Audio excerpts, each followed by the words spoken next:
It is time for our weekly conversation with Andrew Reinhart. It's time for Becoming Gift. If you would like to follow all things Andrew Reinhart related, you could go to becominggift.com. Good morning, Andrew. Good morning, Dave and Ron. How are you? Doing Great. How are you, and sir? who wouldn't want to follow you? I'll follow you wherever you go, Yeah. brother. Oh, goodness. Well, we're going to go deep down today.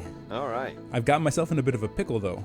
Okay. 2 weeks ago, I talked about epigenetics and the intelligence of the body and said I would do a little series on that. Mm-hmm. Then last week, I reneged. I talked about baptism and divine filiation and attachment, and said I was going to do a series on that. So I've told you I'm going to do 2 series now, and haven't done either. You're a man with a lot going on, Andrew. That's all. So we're going to circle back and talk a little bit about the intelligence of the body.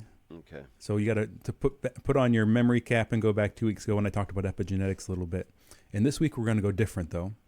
Did you know that there are more microorganisms in your body than there are known stars in our galaxy? Oh, my goodness. Isn't that amazing? These little creatures are responsible for healthy functioning of the body and may even influence our thoughts and feelings. Some scientists claim that there are more cells belonging to foreign organisms in our body than our own cells. All you germaphobes are going to be driven crazy by this. Yeah. So these little groups of microorganisms are sometimes called microbiome or microbiota. These little sometimes parasites, viruses, bacteria, sometimes fungi. But we have collections of these on our skin, in our mouth, in our stomach, our digestive tract, all over the place. Isn't that amazing? When thinking about this, I think we need to change our perspective on what's inside and what's outside. You know, we often think of once we put something in our mouth and swallow it, it's quote unquote inside of us. Yeah. But some people kind of think of the body more like a donut, that whole digestive tract isn't really inside of us. Because think about it, there's different linings and different surfaces in our stomach and our intestines where things will enter into us, right? And other things will pass through us. Right. So a lot of these little microorganisms take up residence in this sort of quote unquote inside space that's not really inside of our body. It's in this tract where stuff is getting absorbed into our body, in our stomach and in our intestines. Yeah, it takes a while. So these little microorganisms can be categorized 3 ways. Symbiotic, these are ones that are helpful, healthy, do things that are positive for the body. Some of them are commensal. They sort of just take up space. They don't hurt us or harm us, but it's good to have them because they might crowd out bad things. And then there's also parasites, things that are not helpful, that are going to be bad for functioning. You know, so some of the things that these parasites, especially in our stomach and our intestines, can be involved with is there's a very strong gut-brain connection. This is sometimes called the enteric nervous system, and sometimes people call it even the second brain, because there's so many nerves around your digestive system, around your guts, that it's like almost another center of action in the nervous system, driving behavior and choices. So these little organisms can help create oxytocin for the body. This is called the cuddle hormone sometimes. It can improve immune function. One, by crowding out things that are bad for us, but even maybe fighting them off. It can affect your cravings. You know, it can be both ways. Sometimes it can help to reduce cravings in the body, and sometimes it can create cravings. These little boogers will send, in different ways, signals to you because they want to get fed. Yeah, right. So if you're not eating what they want, sometimes you can have persistent cravings even after eating.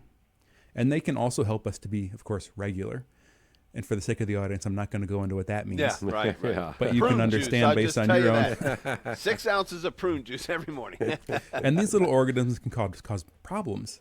The general term for this is sometimes called dysbiosis, that there's maladaptive bacteria, maladaptive microorganisms in your body. Some people get things like SIBO, small intestinal bacterial overgrowth. It's not supposed to be in the small intestine, but it's supposed to be in the large intestine. And when those little things get down in there, it's a problem.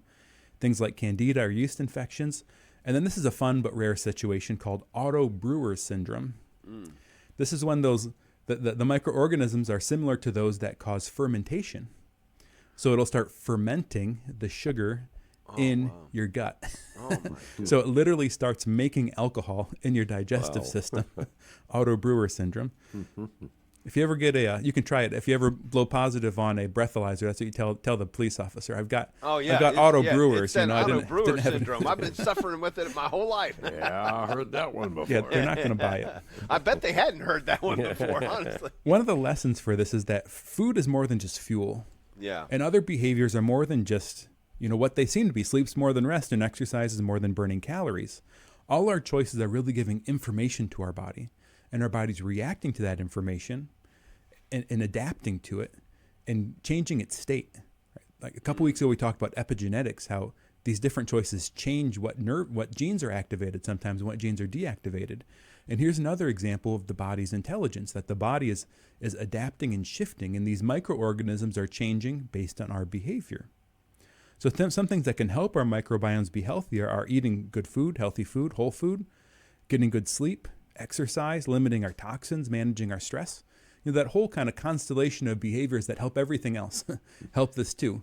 What makes us healthy makes us healthy. What makes us unhealthy makes us unhealthy. I love this, Andrew, and it also just points to that we are fearfully and wonderfully made, right? I mean, you're talking about a myriad of independent living things in us that affect how we do everything. And if we approach that in a healthy way, can really assist us, right? But I wanted to ask, how much of the microorganisms, how much of that is already with us from the time of our birth? It's kind of naturally present in our body. And how much do we introduce into it by what we bring into our bodies? It's definitely a both and. It's always adapting and changing and adjusting.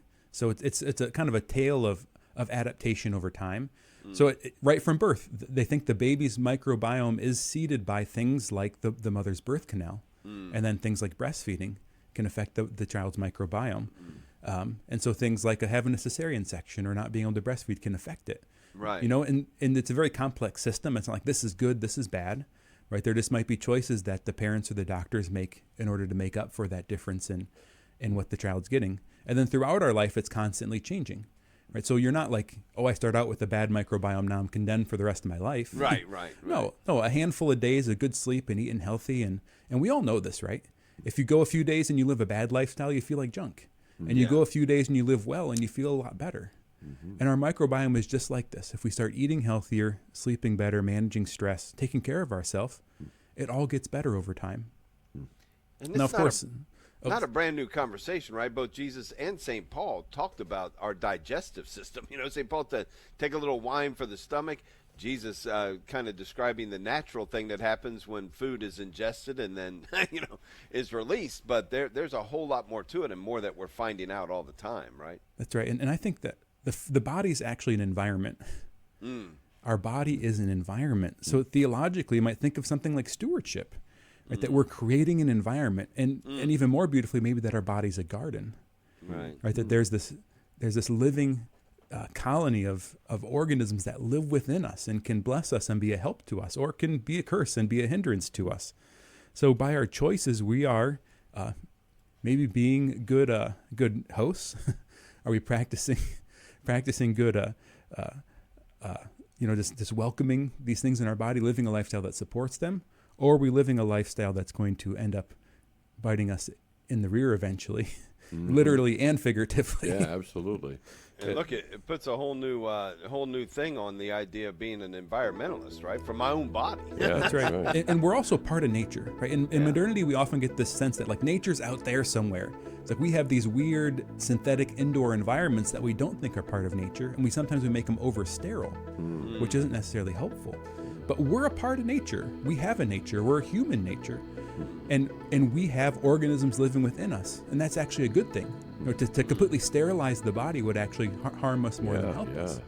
And it is interesting. And when you say wonderfully made, I mean, it's such a complex system, yet he's given us the tools to just write our lives and get everything in conformity again.